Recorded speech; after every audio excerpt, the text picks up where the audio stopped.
Bismillahirrahmanirrahim. Assalamualaikum warahmatullahi wabarakatuh. Kami dari kelompok 6 beranggotakan saya sendiri, Abdi Zelikram, Zulfatul Hasanah, Molina Yusfiani, Alfian Hakim, dan Afrilio Stone. Ingin mempresentasikan kepada teman-teman semua mengenai tentang mengatur komunikasi massa, periklanan, promosi penjualan, event, dan pengalaman dan public relation. Oke, baik, di sini saya Abdi Zlikram ingin mempresentasikan kepada teman-teman semua tentang program periklanan. Oke, yang pertama itu ada pemilihan media. Nah, pemilihan media adalah menemukan media yang paling hemat biaya untuk memberikan jumlah dan jenis exposure yang diinginkan kepada audiens target. Nah, di sini tugas pengiklan berikutnya adalah memilih media untuk membawanya.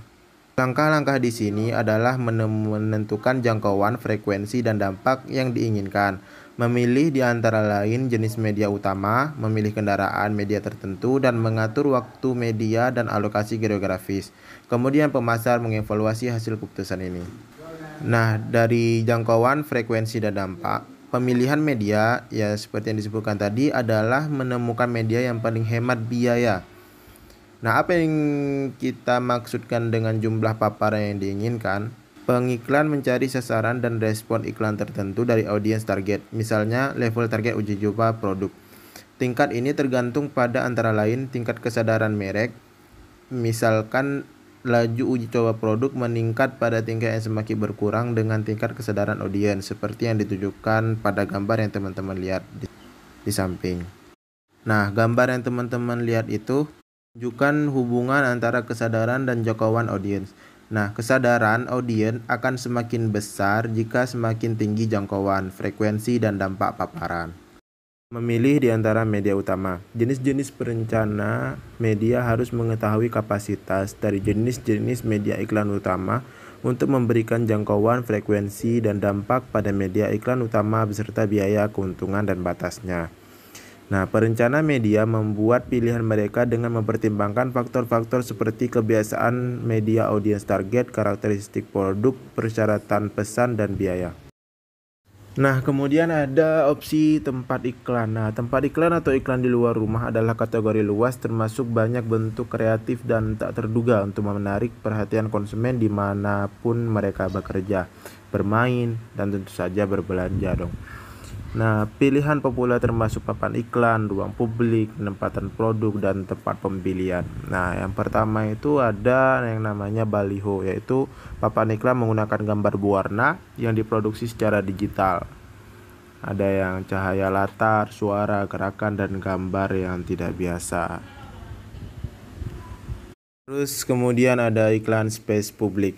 Nah, muncul di tempat-tempat yang tidak konvensional seperti layar film, badan pesawat terbang, dan peralatan kebugaran, serta di ruang kelas, arena olahraga, lift kantor, hotel, dan tempat-tempat umum lainnya. Terus kemudian ada penempatan produk. Nah, ini biayanya lumayan besar sehingga produk mereka akan muncul di film dan televisi. Kadang-kadang penempatan produk seperti itu merupakan hasil dari kesepakatan periklanan jaringan yang lebih besar. Tetapi toko penempatan produk kecil juga memelihara ikatan dengan master prop, desainer, dan produksi-produksi eksekutif lainnya. Terus kemudian ada tempat pembelian. Nah, membahas ini itu membahas pemasaran, pembelanjaan, dan upaya pemasaran di dalam toko. Nah, daya tarik iklan titik pembelian adalah bahwa konsumen membuat banyak keputusan merek di tokonya sendiri. Nah, ini membutuhkan cara kita berkomunikasi dengan baik dan benar sehingga pelanggan kita tertarik. Oke, terus selanjutnya itu pola yang dipilih harus memenuhi tujuan komunikasi pemasar. Nah, dalam meluncurkan produk baru, pengiklan harus memilih antara kesinambungan, konsentrasi, penerbangan, dan denyutan. Nah, yang pertama itu ada kontinuitas. Berarti exposure muncul secara merata selama periode tertentu. Secara umum, pengiklan menggunakan iklan berkelanjutan dalam memperluas pasar dan dengan barang yang sering dibeli, dan dalam kategori pembeli yang didefinisikan dengan ketat. Nah, kemudian ada selanjutnya konsentrasi, panggilan untuk menghabiskan semua dolar iklan dalam satu periode tunggal. Ini masuk akal untuk produk dengan satu musim penjualan atau liburan terkait. Nah, kemudian ada flighting. panggilan untuk iklan selama periode diikuti dengan periode tanpa iklan.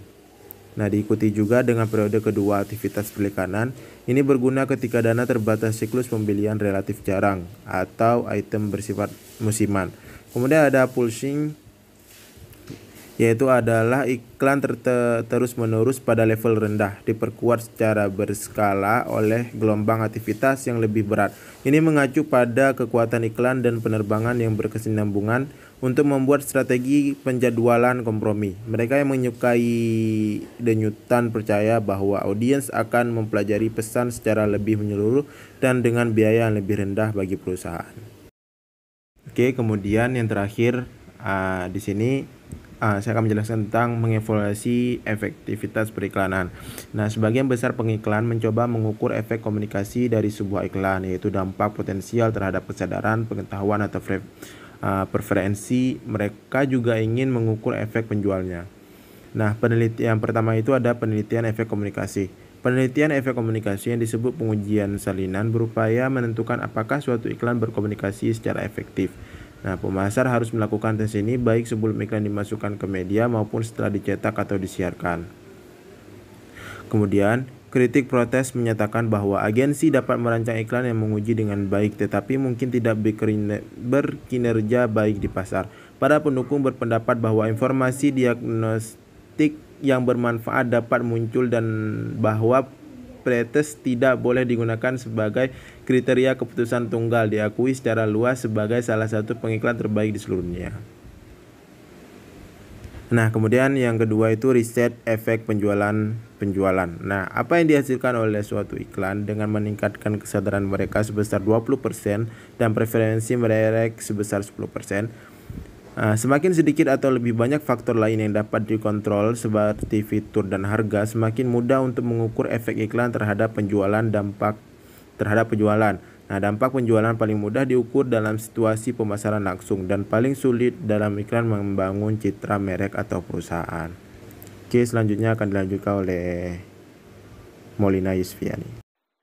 Selanjutnya kita masuk ke materi program periklanan Bank Syariah.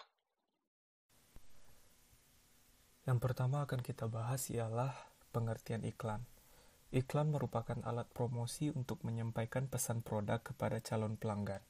Dalam Islam, dilarang melebih-lebihkan, misalnya testimoni palsu, sumpah palsu, atau kesan yang sejenisnya. Pesan produk dengan maksud untuk memikat pengguna atau pembeli. Rasulullah SAW dengan tegas menyatakan bahwa perusahaan atau marketer atau penjual harus menjauhkan diri dari testimoni, sumpah secara berlebihan untuk melariskan tawaran produk. Dalam sabda beliau dinyatakan, yang pertama ialah sumpah yang diucapkan untuk melariskan perniagaan merusak keuntungan, hadis riwayat Muslim. Dan yang kedua, berjualan dengan sumpah palsu untuk melariskan produk dagangannya, ia telah melakukan usaha yang tercela, hadis riwayat Bukhari dan Muslim. Hadis ini memiliki visi yang jauh ke depan, yaitu testimoni dan sumpah secara berlebihan akan mengancam kelangsungan usaha itu sendiri, perorangan, atau dampak kolektif lainnya. Dalam dunia bisnis, penggunaan periklanan paling tidak dilihat dari sisi konsep, efektivitas, proses, dan bauran iklan itu sendiri. Yang pertama ialah konsep. Konsep merupakan sarana dan alat komunikasi pemasaran untuk mempresentasikan, menginformasikan pesan produk maupun jasa yang dibayar oleh sponsor, melalui media non-personal seperti TV, surat kabar, majalah, dan lain-lain. Rancangan pesan secara khusus disampaikan melalui media, yang bertujuan untuk melakukan tindakan membeli atau mengubah perilaku konsumen. Penggunaan iklan mencakup seluruh aktivitas yang dilaksanakan dalam kegiatan komersial. Yang kedua ialah efektivitas. Periklanan sebagai salah satu alat komunikasi pemasaran yang potensial, walaupun tidak terlalu mudah diukur, tetapi sangat berpengaruh pada kinerja pemasaran. Periklanan merupakan cara yang efektif untuk menyebarkan pesan untuk membangun referensi merek, mendorong pemakaian produk lebih banyak, meyakinkan pasar mengenai keunggulan produk. Yang ketiga ialah proses. Periklanan perlu dikelola sebagai proses komunikasi pemasaran yang spesifik, atau advertising tends to be special way of marketing communication, agar dapat menjangkau target, sasaran, menumbuhkan respons target yang ingin dicapai. Kegiatan periklanan mulai dari proses perencanaan, pelaksanaan, evaluasi, dan pengendalian atau pengawasan iklan. Yang keempat ialah bauran iklan. Agar iklan bekerja maksimal, diperlukan elemen-elemen yang saling melengkapi satu sama lain. Elemen tersebut adalah bauran atau mixing, yang disebut bauran periklanan atau advertising mix, yang terdiri atas desain kreatif dan media. Yang kedua-duanya itu ialah sebagai elemen penentu bagi iklan untuk menjangkau dan menyerang konsumen sasaran. Penggunaan pendekatan cara yang kreatif dan media yang tepat akan menjamin ketepatan iklan menjangkau sasaran yang tersegmentasi secara spesifik. Next, ada anggaran periklanan. Pendekatan akuntan atau penasihat periklanan untuk mempersiapkan anggaran iklan harus didasarkan pada asumsi berikut. Yang pertama adalah waktu pengiklanan akan ditentukan oleh pilihan konsumen untuk membeli daripada kapan toko akan menjual. Yang kedua adalah iklan yang akan ditampilkan akan dipilih pada kemungkinan kepopulerannya pada konsumen daripada keinginan toko untuk mengurangi inventaris. Yang ketiga ialah headline dan copy untuk iklan akan menjadi orientasi keuntungan konsumen. Dan yang keempat, berbagai media akan dipilih berdasarkan kemampuannya dalam mencapai prospek yang tepat. Kesukaan pribadi dan praduga akan mencegah terjadinya objektivitas pemilihan media. Selanjutnya, anggaran iklan yang sempurna harus memuat jawaban-jawaban yang spesifik dari berbagai pertanyaan berikut. Yang pertama adalah, berapa banyak sih biaya yang paling layak habis untuk iklan? Nah, bagian ini kita akan bahas di slide berikutnya. Lanjut aja ya. Dan yang kedua adalah, kapan harus menghabiskan anggaran iklan? Meskipun CEO atau marketer sudah tahu banyak anggaran biaya yang akan digunakan untuk iklan, anggaran juga harus mengindikasikan berapa banyak jumlah yang harus dipakai dalam setiap bulannya selama kurun waktu 12 bulan. Yang ketiga, kemana anggaran iklan itu dihabiskan? Kebanyakan perusahaan, terutama untuk melayani customer retail, tidak dapat menentukan data yang tepat, karena mereka sering menambahkan beberapa unit baru dengan pola penjualan yang berbeda. Buatlah sebuah lembar kerja yang berisi sejumlah unit dan volume total setiap bulan, dibagi volume setiap unit kali 100%. Ini akan menghasilkan persentase penting setiap penyimpanan per unit. Jumlah total untuk semua unit harus sama dengan 100% untuk setiap bulannya. Dan yang keempat ialah media apa yang harus digunakan. Langkah terakhir dalam mempersiapkan anggaran iklan adalah mengalokasikan sebagian uang untuk media tertentu. Tulis dalam lembar kerja Anda kolom khusus untuk ongkos iklan tertentu, seperti media periklanan, koran, radio, dan lain sebagainya. Nah, kembali lagi kepada pertanyaan berapa banyak biaya yang paling layak habis untuk iklan. Ada 3 pendekatan yang biasa digunakan untuk menentukan jumlah biaya yang dikeluarkan. Yang pertama ialah biaya penjualan per item produk. Menetapkan jumlah biaya penjualan per item produk. Contohnya setiap 3.600.000 penjualan produk, 120.000-nya digunakan belanja iklan. Jadi, jika anggaran iklan sebanyak 3.600.000, perusahaan harus dapat menjual 300 unit produk bank. Dan yang kedua ialah persentase. Persentase rata-rata dari jumlah penjualan akan dipakai untuk iklan. Contohnya, 3% dari jumlah total penjualan tahunan sekitar 1.200.000.000 akan dipakai untuk iklan kurang lebih sebanyak 3.600.000. Dan yang ketiga ialah metode per 1.000 orang. Dalam metode biaya per 1.000 orang ini, pemilihan media dilakukan berdasarkan jumlah kontak yang terjadi tanpa memperhatikan kualitas kontaknya. Metode ini sangat populer karena sederhana dan mudah diterapkan. Meskipun demikian, penggunaan metode ini bisa menyesatkan jika pengiklan memandang kontak sama dengan exposure. Exposure adalah peluang individu menangkap pesan iklan dari media tertentu. Oleh karena itu, kuantitas dan kualitas exposure sama-sama pentingnya bagi pengiklan. Media planner perlu menghitung biaya per 1.000 orang yang paling rendah untuk mencapai target pelanggan optimum. 3 hal berikut adalah yang harus dipertimbangkan dalam mengukur iklan. Yang pertama ada jangkauan atau reach, yaitu jumlah individu, orang, atau rumah tangga yang menerima atau melihat exposure, paparan media tertentu minimal sekali dalam suatu periode tertentu. Yang kedua kekerapan atau frekuensi, yaitu berapa banyak atau rata-rata orang atau rumah tangga melihat paparan pesan tersebut dalam suatu periode tertentu. Dan yang ketiga ada dampak atau impact, yaitu nilai kualitatif tayangan pada media tertentu. Misalnya iklan kosmetik lebih banyak faedahnya bila ditempatkan pada majalah wanita daripada di majalah bisnis. Iklan makanan di Good Housekeeping McDonald berpengaruh lebih besar daripada iklan di Good Housekeeping KFC maupun lainnya. Hubungan antara jangkauan, frekuensi, dan pengaruh serta anggaran periklanan adalah sebagai berikut. Yang pertama ialah jumlah paparan. 3 paparan untuk suatu iklan sudah cukup. Paparan pertama unik karena dengan paparan ini biasanya diperoleh tanggapan kognitif. Paparan kedua merupakan pendorong untuk menghasilkan beberapa pengaruh. Salah satunya reaksi kognitif yang mencirikan paparan pertama. Jika audiens kehilangan sebagian besar pesan paparan pertama, tanggapan bersifat evaluasi. Paparan ketiga merupakan pengingat. Jika keputusan untuk membeli berdasarkan evaluasi belum dilakukan. Paparan ketiga juga merupakan awal penghentian perhatian satu episode tayangan iklan. Dan yang kedua ialah frekuensi iklan. Percaya bahwa audiens memerlukan sejumlah besar paparan agar iklan sungguh-sungguh berpengaruh. Pengulangan yang terlalu sedikit dapat menjadi sia-sia karena hampir tidak diperhatikan. Meragukan nilai dari frekuensi iklan yang tinggi. Advertiser yakin bahwa setelah audiens melihat iklan yang sama beberapa kali, audiens akan bersikap negatif, sebal, atau berhenti memperhatikannya. Dan yang ketiga ialah pengulangan iklan. Pengulangan iklan adalah untuk mengembalikan pesan ke dalam ingatan audiens. Semakin tinggi tingkat lupa yang berhubungan dengan suatu merek, kategori produk atau pesan, maka semakin tinggi pengulangan diperlukan. Iklan akan menjadi usang dan pemirsa menjadi bosan. Advertiser jangan menggunakan iklan yang terlalu lama. Gantikan dengan iklan-iklan yang segar, seperti iklan sebuah produk rokok yang dapat memilih lebih dari beberapa versi yang berbeda dari iklan dasarnya.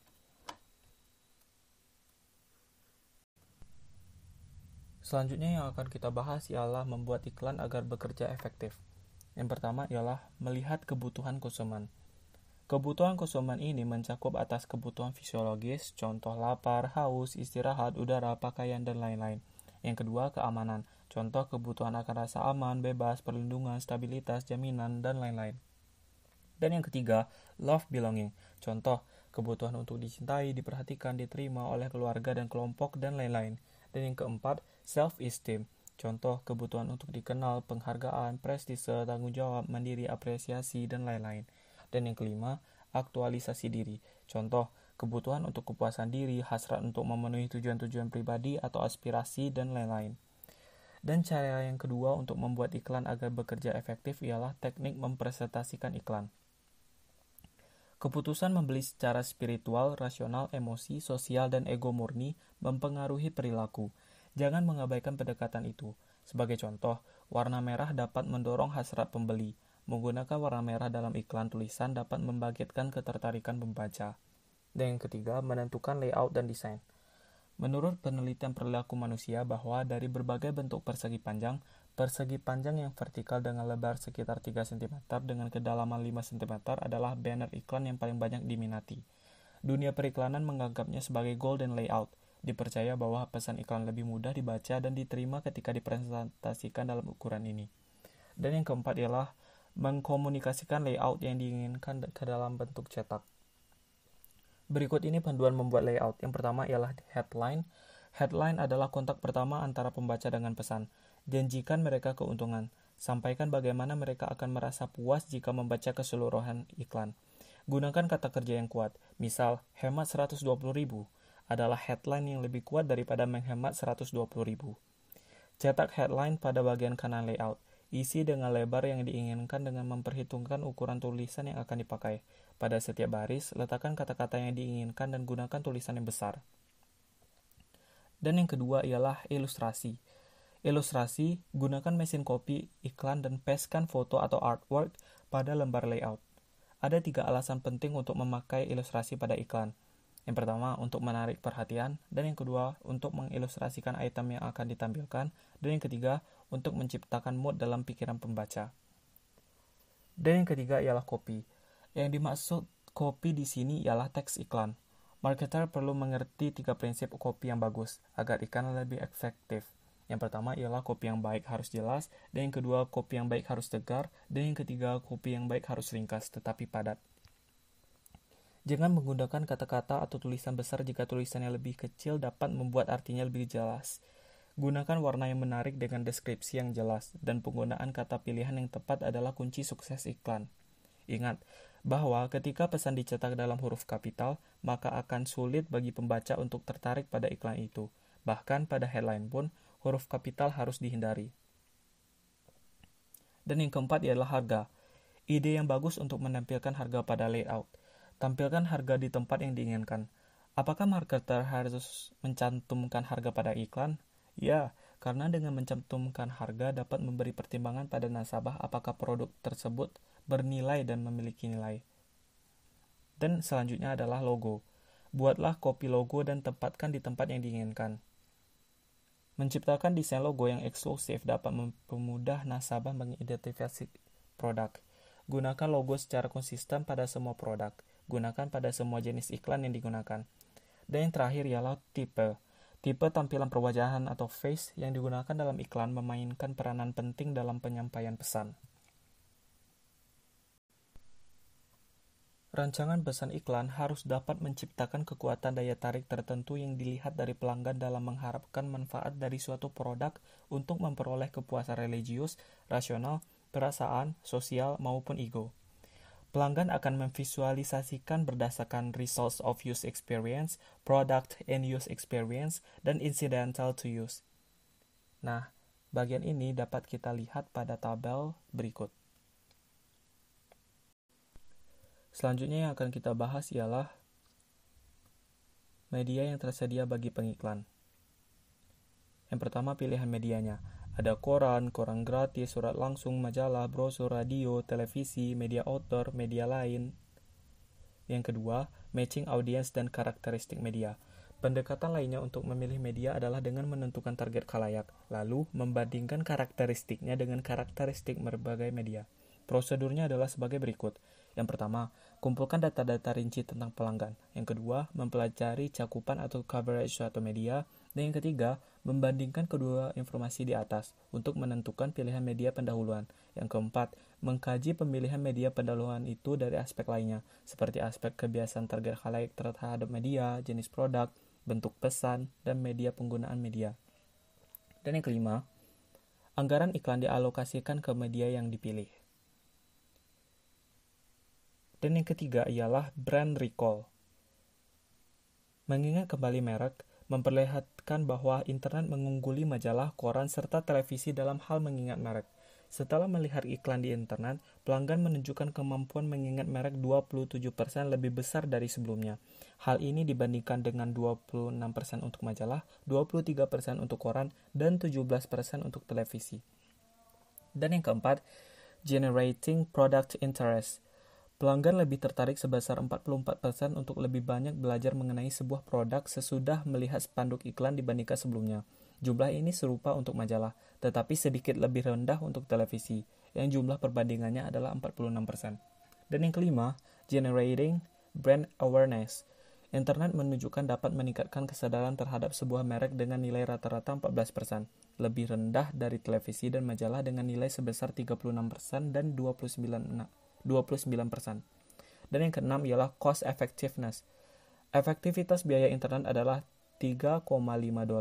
Dengan harga ini, spanduk tetap memiliki efektivitas biaya yang lebih rendah dalam menciptakan kesadaran merek dibandingkan majalah, tetapi lebih banyak dibandingkan televisi. Dalam hal mengingat merek, internet memiliki efektivitas biaya yang lebih baik dibandingkan televisi, majalah, dan koran, serta dalam hal menciptakan minat pada produk. Harga internet $3,5 ini membuatnya menjadi media yang paling efektif dalam biaya. Selanjutnya kita akan beralih kepada menyempurnakan iklan. Yang pertama, hasil iklan yang lebih baik. Agar iklan dapat mencapai hasil yang lebih baik, maka perhatikan hal-hal berikut ini. A. Jika marketer ingin menjadi seorang advertiser andal, jangan pernah mengeluarkan iklan hingga memiliki posisi menjual yang unik, atau Unique Selling Proposition atau USP. Jika tidak dapat menyaingi saingan lewat iklan, marketer tidak akan menghasilkan uang yang banyak dari iklan itu. Setiap item produk yang diiklankan dan setiap kata serta ilustrasi yang digunakan menjadi bagian penting dalam membangun image perusahaan Anda. C.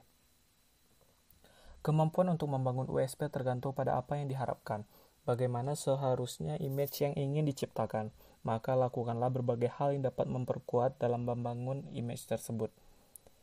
D. Jika ingin memposisikan bisnis yang kuat di pasar, maka mulailah menjawab pertanyaan yang spesifik sebagai berikut. Apakah sudah memiliki target pasar? Berapa umur mereka? Apa yang media yang biasa mereka miliki? Apa tujuan dan ambisi mereka? Jika marketer telah mempelajari semua hal tentang konsumen, lalu mulailah bicara pada mereka mengenai keinginannya. Kemudian katakan bagaimana produk atau jasa yang akan Anda jual itu sangat tepat untuk membantu mereka meraih keinginannya itu. Dan yang kedua, pemilihan waktu yang berpengaruh bagi setiap iklan. Pengelola anggaran akan memberitahu berapa banyak yang dapat dihabiskan setiap bulannya untuk iklan. Marketer harus dapat mengetahui berapa banyak iklan yang akan dikeluarkan setiap minggu dan pada hari apa saja. Dalam merencanakan jadwal iklan harus diingat bahwa untuk mendapatkan hasil yang terbaik harus dengan memperkuat penjualan harian. Misalnya, jika kebanyakan pegawai di wilayah tertentu menerima gaji pada hari pertama, hari ke-15 atau hari ke-25 setiap bulannya, maka waktu yang tepat untuk mengeluarkan iklan adalah pada hari yang sama. Jika menggunakan lebih dari satu media, jadwalkan iklan radio dan kampanye melalui spanduk secara bersamaan. Dan yang ketiga, penggunaan warna.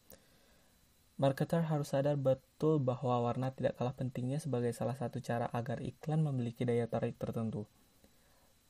Banyak prospek yang hafal iklan produk tertentu karena komposisi warnanya dalam iklan yang menarik dan menghibur. Warna adalah value yang memungkinkan prospek membedakan dua objek yang identik dalam ukuran, tekstur, bentuk, dan kecerahan. Dan yang terakhir ialah mengkritisi iklan sendiri. Hal-hal yang harus dikritisi atau diperhatikan dalam pembuatan iklan. Yang pertama, apakah iklan berisi kata-kata seperti kita, aku, atau kata ganti lainnya? Itu semua tidak bagus untuk komunikasi. Coba gunakan kata Anda atau milik Anda. Yang kedua, apakah iklan terlihat tidak menarik? Mungkin terlalu formal. Coba gunakan sesuatu yang unik dan di luar kebiasaan. Yang ketiga, apakah perusahaan memiliki logo? Kembangkanlah sehingga nama perusahaan tidak di-set sepanjang iklan. Yang keempat, apakah layout iklan membuat pembaca terpaku pada hiasan dan garis-garis yang berlebihan? Jika itu terlalu mendominasi isi iklan, pembaca tidak akan memperhatikan isinya. Selanjutnya, letakkan logo di sudut kiri atas atau di sudut kanan bawah. Selanjutnya, apakah headline menawarkan keuntungan buat pembaca? Buatlah iklan yang jelas, segar, dan efisien. Jangan gunakan huruf kapital untuk headline. Cantumkan harga produk, dan gunakan pernyataan yang jelas dan tidak menjebak pembaca. Jika akan mengembangkan bisnis, gunakan tips berikut. Persiapkan anggaran dan sering-seringlah mereview. Pilih item untuk iklan yang biasa memecahkan masalah konsumen, dan buatlah pesan iklan sebagai bentuk komunikasi terencana. Mintalah media representatif untuk membantu menyelesaikan persoalan-persoalan produk Anda. Assalamualaikum warahmatullahi wabarakatuh. Nama saya Maulina Yusfiani. Di sini saya akan menjelaskan tentang sales promotion. Oke, yang pertama kita mulai dari pengertian sales promotion. Apa sih sales promotion? Sales promotion atau promosi penjualan merupakan unsur utama dalam kampanye pemasaran. Sebagian besar terdiri dari kumpulan alat insentif, sebagian besar jangka pendek, dirancang untuk merangsang pembelian produk atau layanan tertentu yang lebih cepat atau lebih besar oleh konsumen atau perdagangan. Kemudian ada iklan versus promosi. Apa sih perbedaan iklan dan promosi? Oke, yang pertama kita mulai dari iklan. Iklan adalah suatu kegiatan yang dilakukan oleh seseorang ataupun perusahaan untuk mengumumkan keberadaan sebuah produk atau jasa kepada masyarakat umum, sehingga diharapkan dapat meningkatkan penjualan. Yang kedua, iklan pada umumnya membangun kesetiaan merek. Yang ketiga, iklan menawarkan produk atau jasa yang akan dijual dengan memberikan alasan agar pembeli membeli. Adapun promosi adalah suatu kegiatan kampanye dari sebuah produk atau jasa ditandai dengan adanya pemberian insentif atau rewards untuk dapat merangsang pasar agar melakukan tindakan membeli dengan segera saat itu juga. Kemudian yang kedua, alat promosi penjualan biasanya tidak membangun merek, termasuk paket price off, premi konsumen yang tidak terkait dengan produk, kontes dan undian, penawaran pengembalian uang konsumen, dan tunjangan perdagangan.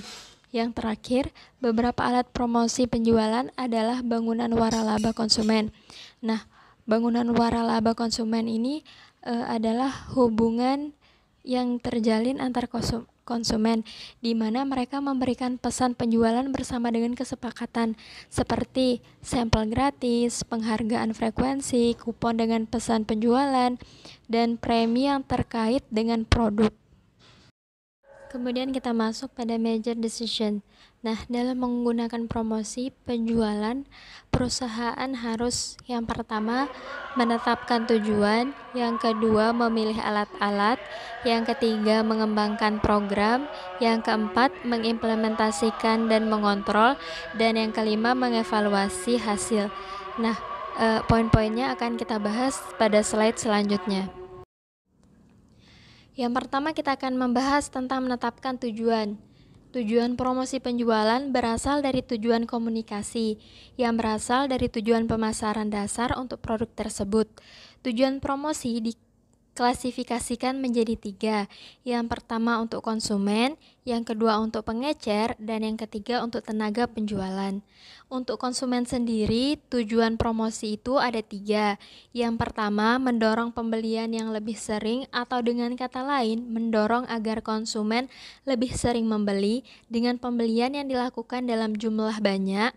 Yang kedua, membangun uji coba di antara non-pengguna. Dan yang ketiga, menarik pelanggan agar menjauh dari merek pesaing. Kemudian untuk pengecer, tujuannya mencakup membujuk pengecer untuk membawa barang baru dan inventaris lebih banyak, mendorong pembelian di luar musim, mendorong inventaris barang terkait, mengimbangi promosi kompetitif, membangun loyalitas merek, serta untuk dapat masuk ke outlet retail baru. Kemudian untuk tenaga penjualan, tujuan promosi termasuk mendorong dukungan merek terhadap produk atau model baru, mendorong lebih banyak calon pelanggan, dan merangsang penjualan di luar musim. Yang kedua ada memilih alat promosi konsumen. Perencanaan promosi harus mempertimbangkan jenis pasar, tujuan promosi penjualan, kondisi kompetitif, dan efektivitas biaya masing-masing alat. Ada 13 major consumer promotion tools.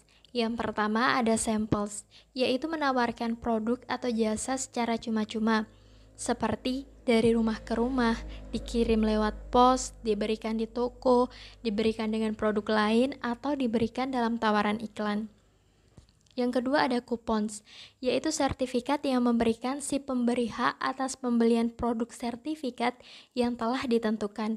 Kupon dapat dikirimkan, disertakan dalam produk lain atau terlampir, disisipkan dalam iklan majalah dan surat kabar, atau email, atau disediakan di internet.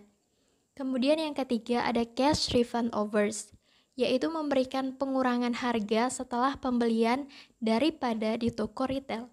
Kemudian yang keempat ada price peaks, yaitu menawarkan kepada konsumen penghematan dari harga reguler suatu produk, ditandai pada label atau paket.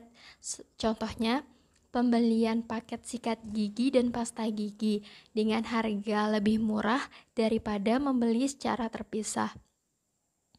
Kemudian ada premiums atau gifts, yaitu barang yang dagang yang ditawarkan dengan biaya yang relatif rendah atau gratis sebagai insentif untuk membeli produk tertentu. Yang keenam ada frequency programs, yaitu program yang memberikan hadiah terkait frekuensi dan intensitas konsumen dalam membeli produk atau layanan perusahaan. Yang ketujuh ada prizes yang meliputi kontes, sweepstakes, dan games. Hadiah adalah tawaran kesempatan untuk memenangkan uang tunai, perjalanan, atau barang dagangan sebagai akibat dari pembelian sesuatu. Contoh prizes, undian akhir tahun. Kemudian yang ke-8 ada patronage award, yaitu nilai dalam bentuk tunai atau dalam bentuk lain yang sebanding dengan perlindungan dari vendor atau grup vendor tertentu. Yang ke-9 ada free trials, yaitu mengundang calon pembeli untuk mencoba produk tanpa biaya dengan harapan mereka akan membeli. Contoh dari free trials yaitu sampel makanan gratis. Yang ke-10 ada product warranties, yaitu janji eksplisit atau implisit oleh penjual bahwa produk akan melakukan seperti yang ditentukan atau bahwa penjual akan memperbaiki atau mengembalikan uang pelanggan selama periode tertentu. Contoh product warranties yaitu garansi. Kemudian yang ke-11 ada tie-in promotion, yaitu 2 atau lebih merek atau perusahaan bergabung dalam kupon pengembalian uang dan kontes untuk meningkatkan daya tarik. Yang ke-12 ada cross promotions, menggunakan suatu merek untuk mengiklankan merek lain yang tidak bersaing.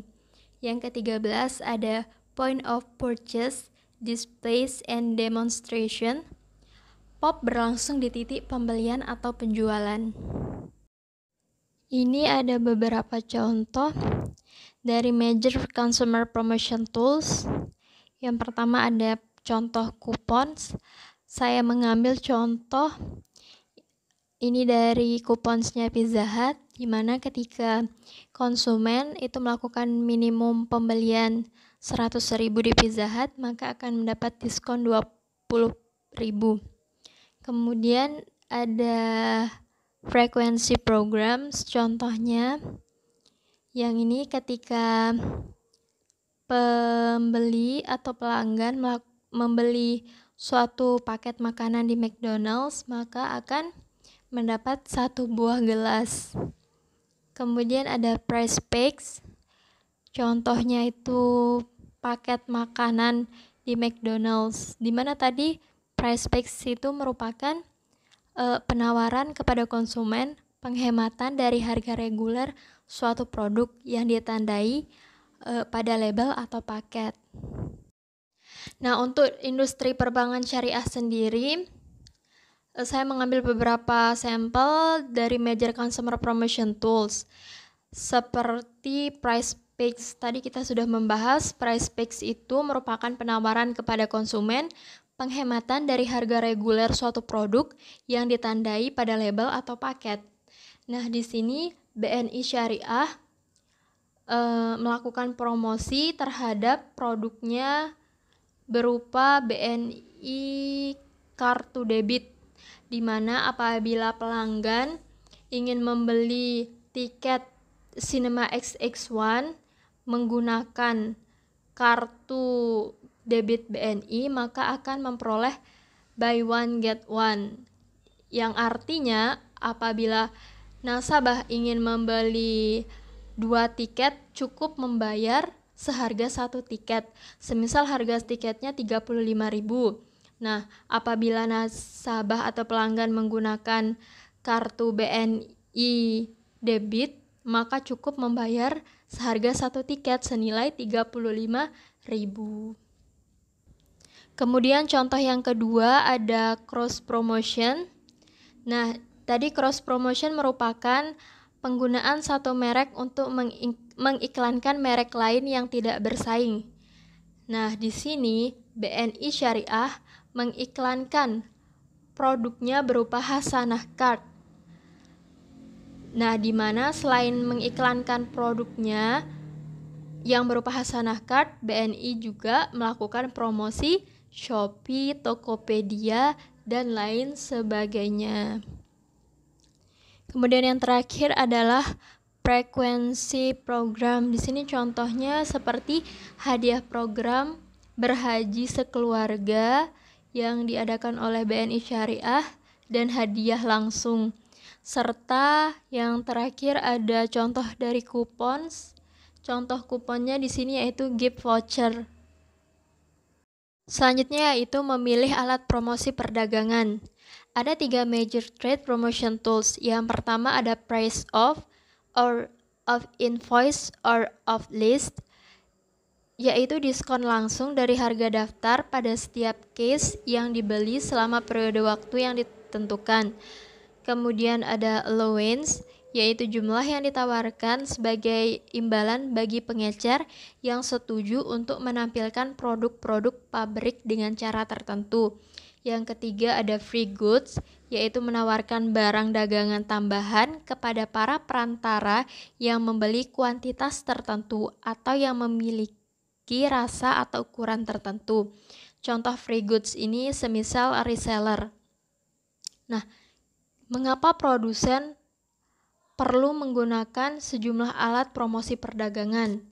Nah, tujuan produsen menggunakan alat promosi perdagangan yang pertama, untuk membujuk pengecer atau grosir untuk membawa merek. Yang kedua, membujuk pengecer atau grosir untuk membawa lebih banyak unit daripada jumlah normal. Yang ketiga, membujuk pengecer untuk mempromosikan merek dengan menampilkan dan mengurangi harga. Dan yang terakhir, merangsang pengecer dan petugas penjualan mereka untuk mendorong produk. Ini adalah contoh dari price off, di mana ada diskon-diskon yang ditawarkan secara langsung kepada pelanggan atau konsumen. Produsen menghadapi beberapa tantangan dalam mengelola promosi perdagangan. Yang pertama, beberapa pengecer melakukan pembelian di muka, yaitu membeli dalam jumlah yang lebih besar selama periode transaksi daripada yang dapat mereka jual dengan cepat. Yang kedua, beberapa pengecer mengalihkan membeli lebih dari yang dibutuhkan di suatu wilayah, di mana pabrik menawarkan kesepakatan dan mengirimkan surplus ke toko-toko mereka di wilayah non-kesepakatan. Selanjutnya adalah memilih alat promosi bisnis dan penjualan. Ada 3 major business and sales force promotion tools. Yang pertama ada trade shows and conventions, yaitu asosiasi industri penyelenggaraan pameran dagang dan konvensi tahunan. Yang kedua ada sales contest, yaitu penjualan bertujuan untuk mendorong tenaga penjualan atau dealer untuk meningkatkan hasil penjualan selama periode yang ditentukan dengan hadiah berupa uang, perjalanan, hadiah, atau poin yang diberikan kepada mereka yang berhasil. Kemudian ada specialty advertising, yaitu periklanan khusus terdiri dari barang-barang berguna dan murah yang mencantumkan nama dan alamat perusahaan, dan kadang-kadang pesan iklan yang diberikan oleh tenaga penjualan kepada prospek dan pelanggan. Dalam menentukan untuk menggunakan insentif tertentu, pemasar terlebih dahulu menentukan yang pertama, diskon minimum tertentu diperlukan jika promosi ingin berhasil. Yang kedua, manajer pemasaran harus menetapkan persyaratan untuk berpartisipasi. Yang ketiga, pemasar harus memutuskan durasi promosi. Yang keempat, pemasar harus memilih kendaraan distribusi. Yang kelima, manajer pemasaran harus menetapkan waktu promosi. Dan yang terakhir adalah total anggaran promosi penjualan. Nah, di sini ada beberapa contoh dari major business and sales force promotion tools. Yang pertama ada contoh dari trade shows and conventions. Nah, saya mengambil contoh pameran yang diselenggarakan oleh perbankan syariah, di mana di sini pameran ini berupa IB Vaganza pada tahun 2018 yang dilakukan di 5 kota di Indonesia, yakni Jakarta, Pekanbaru, Lombok, Bandung, dan Malang. Nah, pameran ini menargetkan adanya 19.000 rekening baru. Kemudian ada contoh dari sales contest, yaitu Suzuki Salesman Competition, di mana pihak Suzuki melakukan kompetisi untuk para tenaga penjual. Nah, pihak Suzuki melakukan kompetisi ini bertujuan untuk yang pertama, mengapresiasi tenaga penjual. Yang kedua, para peserta dapat meningkatkan skill dan kualitas kerja. Serta yang terakhir, untuk mendorong kreativitas dan memacu eksploitasi teknik penjualan yang baik dan efektif. Yang terakhir adalah menetapkan dan mengevaluasi program. Implementasi dan rencana kontrol manajer harus mencakup waktu tunggu dan waktu penjualan untuk setiap promosi individu. Apa itu waktu tunggu? Waktu tunggu adalah waktu yang diperlukan untuk menyiapkan program sebelum meluncurkannya. Sedangkan waktu penjualan dimulai dengan peluncuran promosi dan berakhir ketika kira-kira 95% dari transaksi barang dagangan ada di tangan konsumen. Nah, produsen dapat mengevaluasi program menggunakan data penjualan, survei konsumen, dan eksperimen. Yang pertama, data penjualan. Data penjualan atau pemindai membantu menganalisis jenis orang yang mengambil keuntungan dari promosi, apa yang mereka beli sebelum promosi, dan bagaimana kelakuan mereka nantinya terhadap merek dan merek lain. Kemudian yang kedua ada survei konsumen, dapat mengungkapkan berapa banyak konsumen yang mengingat promosi, apa yang mereka pikirkan, berapa banyak yang memanfaatkannya, dan bagaimana alat itu mempengaruhi perilaku pemilihan merek nanti. Kemudian yang terakhir ada eksperimen, memverifikasi atribut seperti nilai insentif, durasi, media distribusi. Misalnya, kupon dapat dikirim ke setengah rumah tangga di panel konsumen, dan pemindaian dapat melacak apakah mereka mengarahkan lebih banyak orang untuk membeli produk dan kapan. Sekian presentasi dari saya, selanjutnya akan dilanjutkan oleh pemateri selanjutnya. Nah, selanjutnya saya Alfian Hakim akan menjelaskan tentang event and experiences.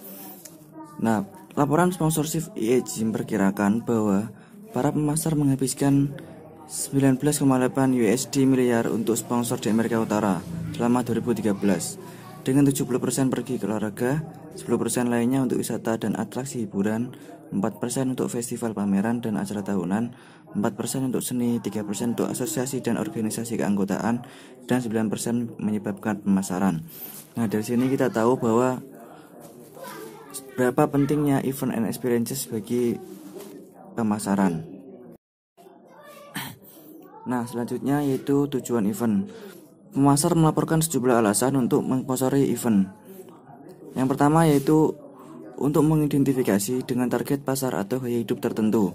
Jadi pelanggan dapat ditargetkan secara geografis, menurut demografis, psikografis, atau perilaku menurut peristiwa. Yang kedua yaitu untuk meningkatkan arti penting nama perusahaan atau produk. Jadi sponsor menawarkan paparan berkelanjutan untuk suatu merek, suatu kondisi yang diperlukan untuk memperkuat arti penting merek. Selanjutnya yang ketiga yaitu untuk membuat atau memperkuat persepsi tentang asosiasi citra merek utama. Jadi event sendiri memiliki asosiasi yang membantu menciptakan atau memperkuat asosiasi merek. Nah, yang keempat yaitu dapat meningkatkan persepsi bahwa perusahaan itu disukai dan bergengsi. Nah, jadi menanamkan persepsi bagi masyarakat luas itu juga penting. Terus yang kelima, untuk menciptakan pengalaman dan membangkitkan perasaan yang ditimbulkan oleh peristiwa yang menyenangkan atau bermanfaat, mungkin secara tidak langsung menghubungkan ke merek. Selanjutnya yaitu untuk menyatakan komitmen kepada komunitas atau pada masalah sosial, penyebab pemasaran yang disponsori nirlaba, organisasi, dan amal. Terus yang ketujuh yaitu untuk menghibur klien kunci atau memberi penghargaan pada karyawan kunci. Banyak acara termasuk tenda perhotelan mewah dan layanan lainnya atau kegiatan khusus hanya untuk sponsor dan tamu mereka. Jadi beberapa pemasar atau orang itu menargetkan pada sponsor dan tamu mereka saja. Terus selanjutnya yaitu yang terakhir untuk mengizinkan peluang perdagangan atau promosi. Banyak pemasar mengikat kontes atau undian, merchandising dalam toko, respon langsung atau kegiatan pemasaran lainnya dengan suatu acara. Kemudian selanjutnya, keputusan sponsor utama. Membuat sponsor sukses membutuhkan memilih acara yang sesuai, merancang sponsor yang optimal, dan mengukur efek sponsor. Nah, yang pertama yaitu memilih acara. Karena banyaknya peluang sponsor dan biaya besar mereka, banyak pemasar menjadi lebih selektif. Acara harus memenuhi tujuan pemasaran dan komunikasi strategi yang ditentukan untuk merek. Nah, itu harus memiliki kesadaran yang cukup, memiliki gambaran yang diinginkan, dan mampu menciptakan efek yang diinginkan. Jadi audien harus mencocokkan pasar target dan membuat atribusi yang menguntungkan bagi sponsor keterkaitan. Acara yang ideal juga unik tapi tidak dibebani dengan banyak sponsor. Cocok untuk pendukung kegiatan pemasaran dan mencerminkan atau meningkatkan merek sponsor atau citra perusahaan. Nah, yang kedua yaitu merancang perusahaan sponsor. Banyak pemasar percaya program pemasaran menyertai suatu sponsor acara pada akhirnya menentukan keberhasilan mereka. Setidaknya 2 hingga 3 kali jumlah sponsor pengeluaran harus dihabiskan untuk kegiatan pemasaran terkait. Penciptaan acara adalah keterampilan yang sangat penting dalam mempublikasikan dorongan penggalangan dana untuk organisasi nirlaba.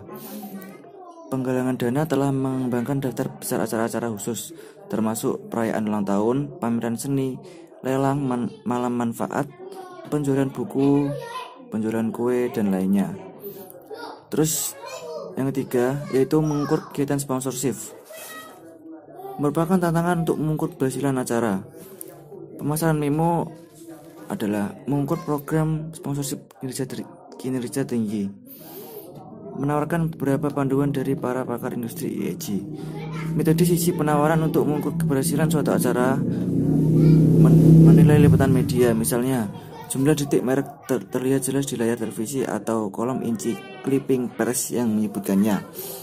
Tayangan potensial ini dapat diterjemahkan ke dalam biaya dolar untuk benar-benar beriklan di kendaraan tertentu.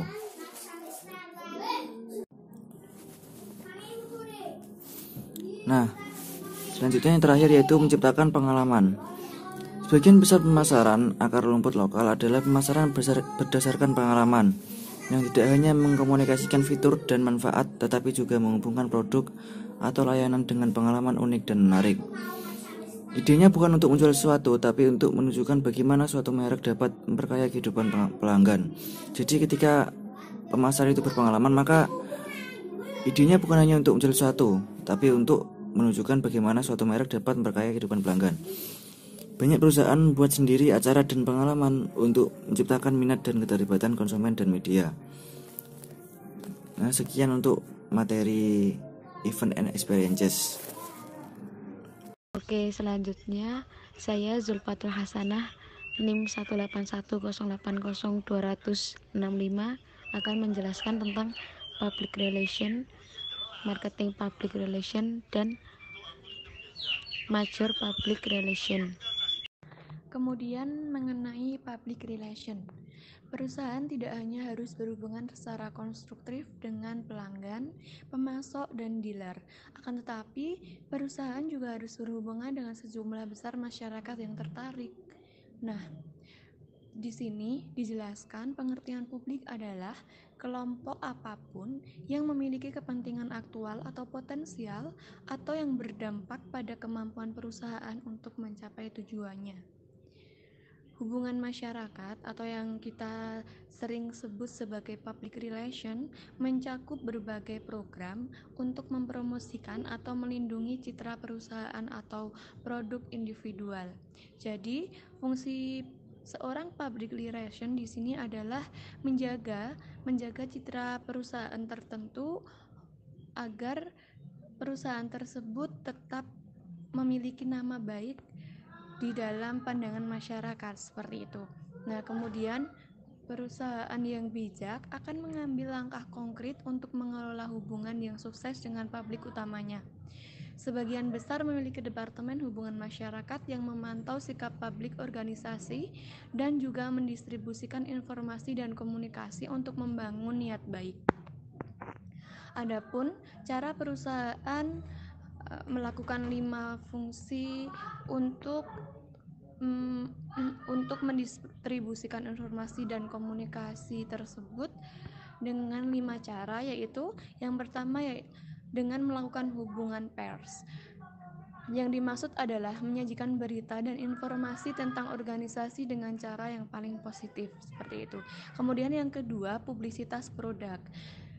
Publisitas produk ini memiliki pengertian yaitu upaya mensponsori untuk mempublikasi produk tertentu. Yang ketiga, komunikasi korporat. Komunikasi korporat merupakan kegiatan mendorong pemahaman organisasi melalui internal dan eksternal komunikasi. Lalu yang keempat yaitu lobby. Nah, lobby ini merupakan hal berurusan dengan legislator dan pejabat pemerintah untuk mempromosikan atau mengalahkan undang-undang dan peraturan. Kemudian yang terakhir yaitu yang kelima, konseling. Konseling ini merupakan kegiatan menasihati manajemen tentang masalah publik serta posisi dan citra perusahaan selama masa yang baik dan waktu yang buruk. Jadi pada nomor 5 ini public relation itu harus menasihati manajemen agar manajemen itu mengetahui bagaimana pandangan atau bagaimana citra perusahaan pada saat perusahaan ini mengalami sesuatu hal yang buruk maupun suatu hal yang baik seperti itu. Selanjutnya kita akan membahas tentang marketing public relation. Banyak perusahaan beralih ke pemasaran hubungan masyarakat atau MPR untuk mendukung promosi perusahaan dan produk dan pembuatan citra. MPR seperti PR keuangan dan PR komunitas melayani konstituensi khusus di Departemen Pemasaran. Nama-nama MPR adalah publisitas. Tugasnya untuk mengamankan ruang editorial. Nah, tugas MPR ini bukan di ruang berbayar, akan tetapi di media cetak dan siaran untuk mempromosikan atau menggembar-gemborkan produk, layanan, ide, tempat, orang, atau organisasi. MPR melampaui publisitas sederhana dan memainkan peran penting dalam tugas-tugas berikut. 1.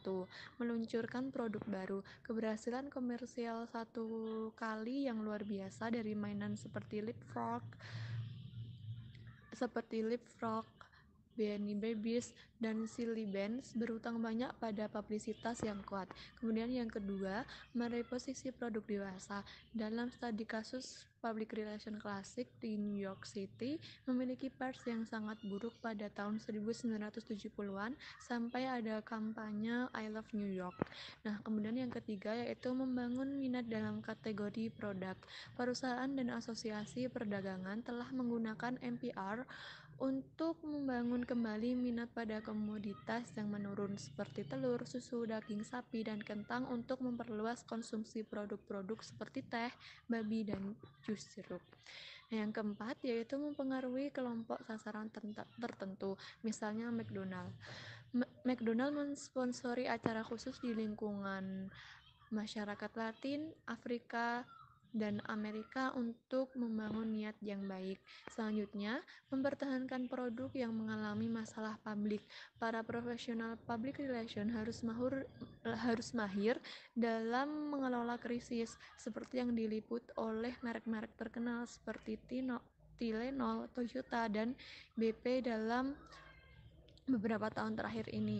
Nah, kemudian membangun citra perusahaan dengan cara mencerminkan produknya dengan baik. Steve Jobs mengantisipasi pidato utama Macworld, membantu menciptakan citra inovatif dan ikonoklastik untuk Apple Corporation. Ketika kekuatan iklan massal melemah, manajer pemasaran beralih ke marketing public relation untuk membangun kesadaran dan pengetahuan mereka untuk produk baru yang sudah mapan. Nah, marketing public relation juga efektif dalam menyelimuti komunitas lokal dan juga menjangkau kelompok-kelompok tertentu, dan itu bisa lebih hemat biaya daripada iklan. Kemudian kita akan membahas tentang major. Nah, major digunakan untuk menetapkan tujuan establishing objectives. MPR dapat membangun kesadaran dengan menetapkan cerita di media untuk memberikan perhatian pada produk, layanan, orang, organisasi, atau ide. Ini dapat membangun kredibilitas dengan mengkomunikasikan pesan dalam konteks editorial. Ini dapat meningkatkan tenaga penjualan dan antusiasme dealer dengan cerita tentang produk baru sebelum diluncurkan. Ini dapat menekan biaya promosi karena biaya MPR lebih murah daripada iklan surat langsung dan media. Nah, kampanye MPR yang baik dapat mencapai berbagai tujuan. Tujuannya yaitu tujuan perusahaan maksud saya. Nah, B. Memilih pesan dan kendaraan, misalkan perguruan tinggi yang relatif tidak dikenal ingin visibilitas lebih, maka praktisi MPR akan mencari cerita apakah ada anggota fakultas yang mengerjakan proyek yang tidak biasa, apakah ada kursus baru dan tidak biasa yang diajarkan, apakah ada acara menarik terjadi di kampus. Jika tidak ada cerita yang menarik, praktisi MPR harus mengusulkan acara yang layak diberitakan oleh perguruan tinggi. Di sini tantangannya adalah menciptakan berita yang bermakna. Gagasan public relation mencakup penyelenggaraan konferensi akademik utama, mengundang pakar atau pembicara selebritas, dan mengembangkan konferensi berita.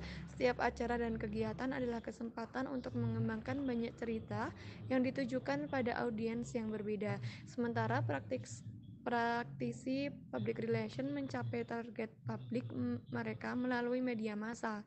MPR semakin meminjam teknik dan teknologi pemasaran online dan respon langsung untuk menjangkau anggota audiens target 1 lawan 1. Kemudian yang ketiga yaitu implementing rencana dan mengevaluasi hasil kontribusi MPR ke garis bawah yang sulit diukur karena MPR digunakan bersamaan dengan alat promosi lainnya. Ukuran termudah efektivitasnya adalah jumlah exposure yang dibawa oleh media. Ukuran yang lebih baik adalah perubahan dalam kesadaran produk, pemahaman atau sikap yang dihasilkan dari kampanye MPR setelah memperhitungkan dampak dari alat promosi lainnya sebaik mungkin. Nah, alat-alat marketing public relation ini ada 1. Publikasi. Perusahaan sangat bergantung pada materi yang dipublikasikan untuk mencapai dan mempengaruhi target pasar mereka. Ini termasuk laporan tahunan, brosur, artikel, buletin, dan majalah perusahaan, dan materi audiovisual. Kemudian acara. Perusahaan dapat menarik perhatian pada produk baru atau kegiatan perusahaan lainnya dengan mengatur dan mempublikasikan acara khusus sebagai konferensi berita, seminar, tamasya, pameran dagang, pameran, kontes, dan kompetisi, dan juga di hari peringatan yang akan menjangkau masyarakat sasaran. Kemudian sponsor. Perusahaan dapat mempromosikan merek dan nama perusahaan mereka dengan mensponsori dan mempublikasikan acara olahraga dan budaya serta tujuan yang sangat dihormati. Kemudian berita. Salah satu tugas utama profesional PR adalah untuk menemukan atau membuat berita yang menguntungkan tentang perusahaan, produknya, dan orang-orangnya, dan untuk membuat media menerima siaran pers dan menghadiri konferensi pers. Kemudian pidato. Semakin lama eksekutif perusahaan harus mengajukan pertanyaan dari media atau memberikan ceramah di asosiasi perdagangan atau pertemuan penjualan, dan penampilan ini dapat membangun citra perusahaan. Kemudian aktivitas layanan publik. Perusahaan dapat membangun niat baik dengan menyumbangkan uang dan waktu untuk tujuan yang baik. Kemudian media identitas. Perusahaan memerlukan identitas visual yang segera dikenalkan oleh publik. Identitas visual dibawa oleh logo perusahaan, alat tulis, brosur, tanda, bentuk bisnis, kartu utama, bangunan, seragam, dan kode pakaian. Mungkin itu saja yang dapat saya sampaikan. Terima kasih. Wassalamualaikum warahmatullahi wabarakatuh. Oke, cukup sekian dari kelompok kami. Jika ada kelebihan itu semata-mata dari Allah Subhanahu wa taala, jika ada kekurangan itu dari kami sendiri. Wabillahi taufiq wa hidayah. Wassalamualaikum warahmatullahi wabarakatuh. Baik, selanjutnya jika ada pertanyaan silahkan ditanyakan di kolom komentar.